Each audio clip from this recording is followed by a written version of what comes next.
We now added 500 grams back into the system on the Subaru. This is the follow-up video. We did the first video where I showed you it running on what it came in. Then I did a video where I added 60 grams. You looked at the superheat and the subcooling. Then I added another 60 grams and you got to see the superheat and subcooling moving even more. Now I vacuumed it, I recovered, I showed you how much refrigerant came out of it, and we minus the 120 from that 320 or 40 what was there, and that was originally what came in. Now we have 500 grams back in there, what the factory calls for this 2011 Impreza. Our outside bulb temperature taken from here has risen just a little bit. Supposedly we're 75 degrees outside, and we have the mixed air coming in from the outside and the surrounding air that's basically 66 degrees outside, plus the engine heat that is being into fresh air mode.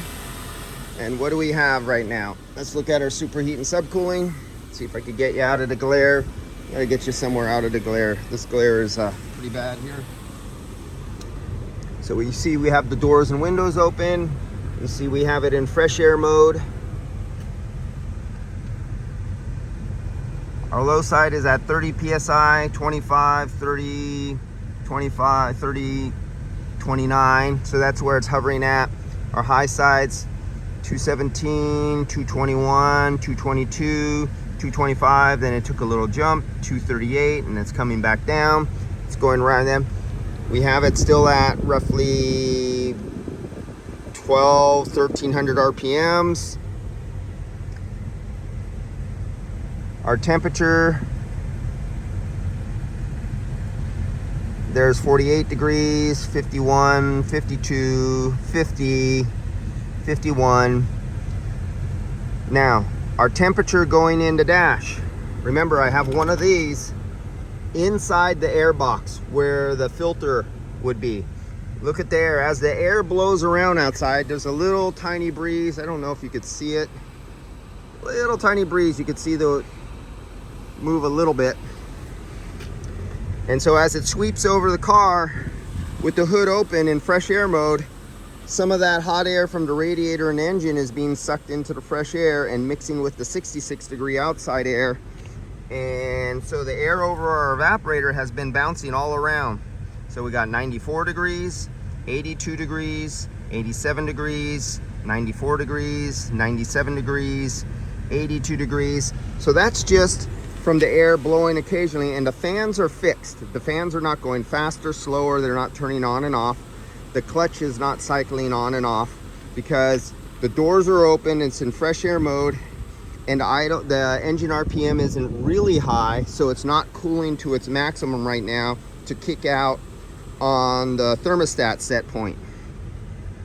If we come back here to superheat and subcooling, right here, SH, CH, CS, SC, I mean.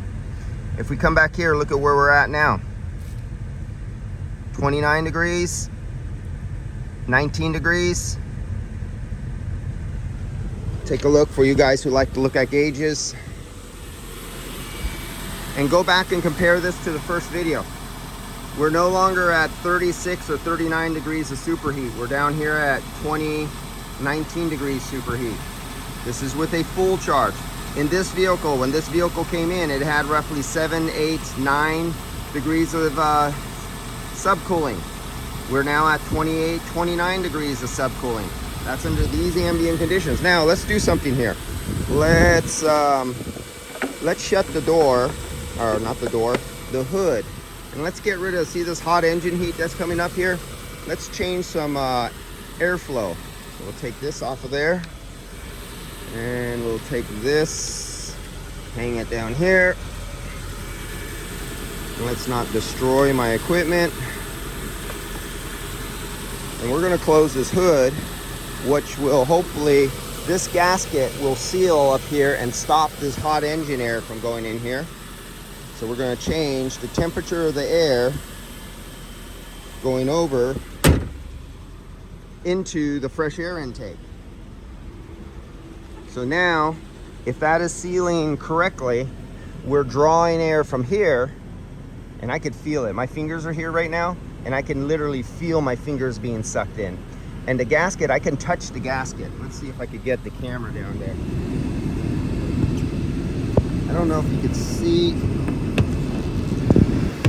I'm touching the gasket, and I could feel the air being pulled in there.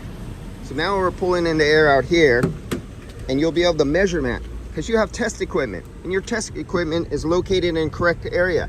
My test equipment is inside the air box where the air filter is, taking the true mixed reading. So let's come back here and find out what has happened.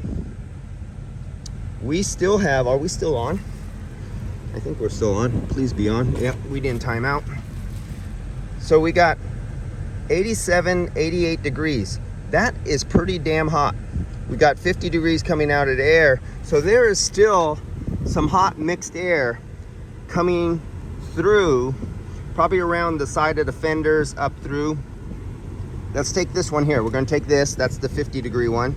You can see it going up right now, C53. And let me put it outside. Let's bring that with me. Let's get this outside to air temperature, away from the car.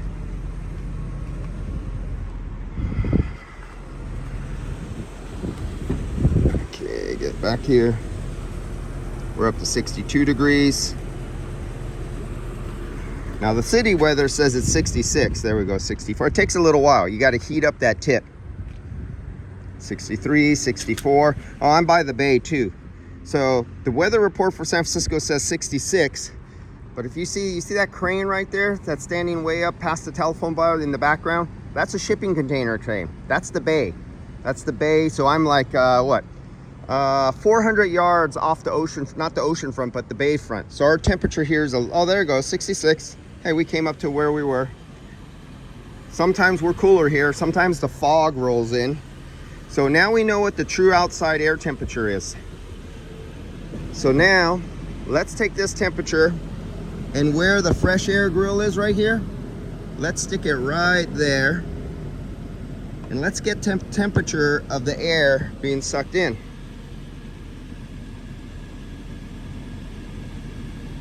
$69, 72.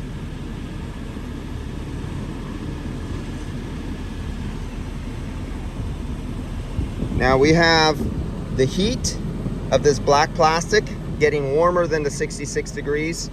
We got a little bit of heat of the hood, but if there's any leakage of that gap under there, we got 73. Over there, there's a fresh air in grill right over there. Let's get over there.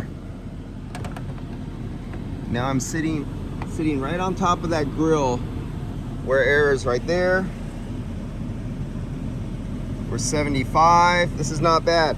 I've seen these where they're all eaten up or missing after a body shop worked on them, or a backyard guy and he didn't replace the seal inside here, and you have like 140 degree air coming right into there. Let's get over here in the corner. So right here, right there. What's the temperature of this air right there? That's getting sucked in the side. Right there. Oh, there's our culprit. That's why we're getting 80 some degree air. And this is what I'm always finding many times, is that the air from the hood, their seal only comes up right to here, but a lot of these plastic air intakes are open at the side like this one, and it sucks in.